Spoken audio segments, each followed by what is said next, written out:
Hi, I'm Albin, and I'm a bisexual teenager with chronic pain.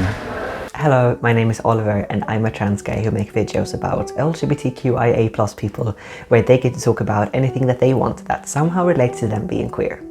On a rainy summer's day, I went to Gothenburg's Palm House to meet up with Albin. My name is Albin, I'm 17 years old, and I live outside of Gothenburg. I came out as bi in 2021. Yeah, it's been a journey. Let's listen to what that journey's been like for Albin. It all started with a high school party. I went to a Halloween party, and it was like my first high school party. I was so excited. There were two very open gay guys there, and they constantly asked me if I was gay too. And I was like, no. And I was trying to impress a girl I sat next by the whole time. But that kind of got the gears turning. It took about a week before I realized, because it got stuck in the back of my mind. And I was sitting on the tram on my way to school, and there was a guy that walked on. I thought it was super hot. And then it clicked for me, oh shit. And then that night I said it aloud to myself, for the first time. And that was an important step for me as well, just saying it to myself in the beginning.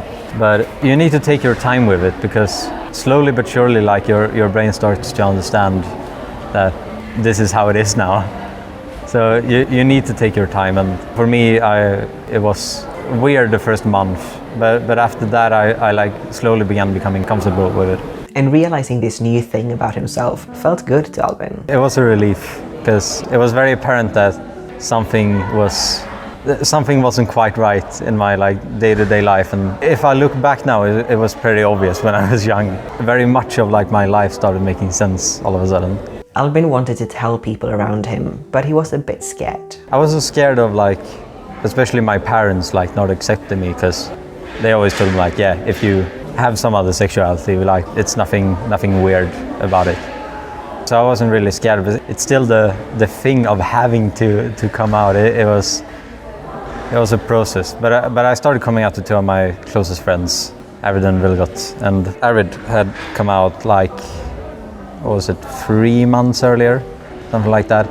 So the discussion was already kind of up, so it wasn't a big thing with them. But my parents, it was an experience, you can say the least, because you're very nervous and you're just thinking how should I go about this and when should I tell them? But it kind of it ran its course. I came out to my mom first. She was driving me to school that day. I was very mad about something that day. I can't remember exactly what, but I think it was when there was a shooting at the gay club in Norway, in Oslo. And I was very upset about that, and she noticed that all morning. So when we were in the car, she just asked me straight out, and I was like, yeah. So what's it like being a 17-year-old bisexual guy for Albin? I would describe it as a minefield, pretty much, because you have to navigate and see who and where you're open about it. I am, at least to the people I know, I think I am very open with my sexuality, but especially studying technology in specific, it's a lot of shit flowing around, and you have to be very not careful, but if you don't want to get shit for it, you need to pick your fights. But Albin also sees his bisexuality as a superpower. It opens up the world. All of a sudden I have twice as many options in the world, so that's nice. Now I never really dated or been in relationships like that, but it's nice to have the options. Something else that's a big part of Albin's life is his chronic pain. I have a diagnosis called NDPH. It stands for New Daily Persistent Headache. It's an unusual diagnosis, and it isn't really given out much in Sweden. It's a diagnosis of chronic migraine, and there isn't really any research about it. There isn't any medication I can take or anything I can really do about it. So when it started, I was in 5th grade when it started, and I had just switched schools, so I didn't know anybody. And I think the first half year I was in school maybe about 2 weeks total. I had horrible attendance. It was hard, and it is still hard. I've learned to live with it, but you feel kind of hopeless some days, because there is nothing you can do about it. You just have to accept that you are sick and you're gonna be sick for the foreseeable future, because there isn't any treatment. It has been cases where it's just gone away, but there is a chance I have to live with this the rest of my life. And It's not fun because, you know, it limits you when you're in your day-to-day life, because I like to study, but it's hard to study when you can't really focus, or you have studied a lot for an exam and then you come to the exam and you're having a bad day and you just fail completely. It's definitely been tough, like navigating teachers, because I know something and I have everything it takes to solve a problem I'm given, but usually on test days, because when I get stressed it gets worse, so I can never really show it. It takes a toll on you mentally, but you find your support groups and you find like what works for you. It's tough, but I'm trying not to let it hold me back. Dating with chronic pain is also an issue. If you look at like the dating aspect of dating with chronic pain, it's almost impossible. There are options, but you have to navigate very well there too, because it differs from person to person, but what I've found with the people I know with chronic pain, it's often like people simply like understanding your situation and like having a sort of understanding of that you have bad days and you have good days, and like this works some days and this works some. That works for some people, but I found like that I can't really do that, because there are of course people that can get very understanding and like there is possible, but the people I've met so far, you have to be in the same situation to be able to like understand fully. And luckily I found someone now. We got together about a week ago, I think now. She has EDS and POTS, and it's also a chronic pain condition. I don't have to say anything to her. She can look at me and just understand like right away how it is. So you have to find the right people. Being a bisexual guy is still a bit of a stigma in society. And because of that, there are many bisexual guys who aren't out. I think for a lot of people, that was my case too. You either haven't surrounded yourself with people that can help you realize it, or you're kind of living in denial.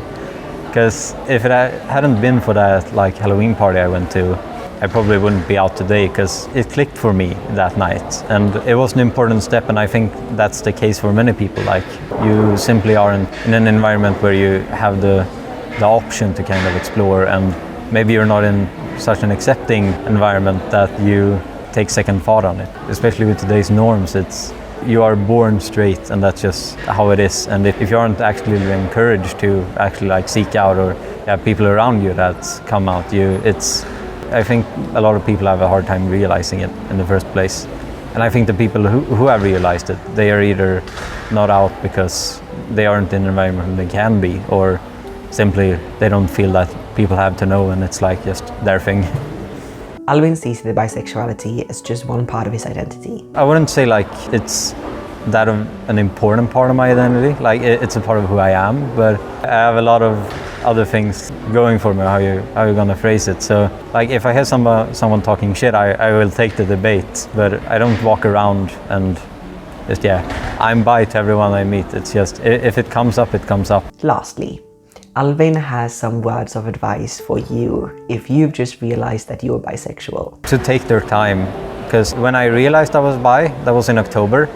I didn't come out to my friends until December, because that was the time I needed before, like, I need to accept myself before I like really told anyone, and like just try to understand it myself before I try to make other people understand it. So there's no idea in rushing it. But if you feel like you want to come out, it's scary as hell until the person you're coming out to say something, and then it's just it's a huge relief when you actually did it. And like it's not something you're gonna regret if you know the person is gonna like be cool about it.